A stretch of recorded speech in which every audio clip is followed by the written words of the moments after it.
Formula जे आपले उपक्रम आहेत, जे काही व्हिजन आहे ते जिल्हा परिषद ज्यावेळेस बहुमतानं माझ्याकडे येईल त्यावेळेस पहिल्या मीटिंग मध्येच तो माझा आदर्श जाहीरनामा जो असेल ते तुम्हाला दिला जाईल. भारतीय जनता पार्टीवरती आज तर आता जिल्हा परिषद निवडणूक आहे त्याच्यात तुमची काही चर्चा होईल किंवा काय भूमिका काय असणार? नाही चर्चा केली. आता माझे जे पदाधिकारी आहेत ह्या ठिकाणचे, माझे जिल्हा प्रमुख असतील, तालुका प्रमुख असतील, सगळ्यांची व्यथा की ह्या ठिकाणी आम्हाला भाजपनं फसवलं ही जी त्यांची व्यथा आहे, जी व्यथा आहे ती व्यथा मी फक्त जाहीरपणे मांडली.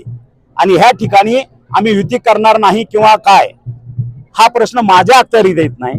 माझे पक्ष नेते, माझे पक्ष प्रमुख ठरवतील युती करायची किंवा नाही, आणि जसा त्यांचा आदेश येईल त्याप्रमाणे ह्या ठिकाणची कारवाई केली जाईल.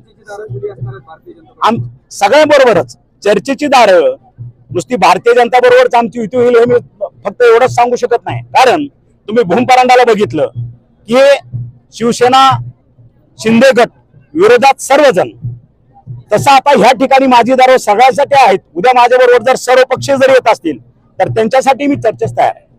तुळजाभवानी मंदिराच्या गाभाऱ्याचा विषय तुम्ही घेतला, काय माझं म्हणणं काय होतं तुम्ही जाऊन बघा त्या ठिकाणी. माझं एकच म्हणणं होतं की गाभारा हे शक्तिपीठ आहे, सर्वांचं आदराचं स्थान आहे.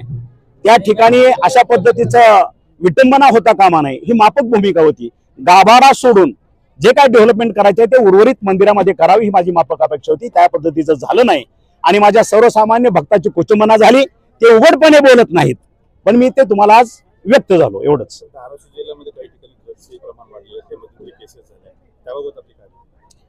आता जनतेनं ड्रग पेडलरला नगराध्यक्ष केलं तुळजापूरचं, त्याच्यामुळे मला वाटतं इथून पुढं धारा आपल्या तुळजापूर याच्यामध्ये मातेचा प्रसाद देण्याच्या ऐवजी येणाऱ्या भक्ताला ते ड्रगची एक पुडी दिली जाईल.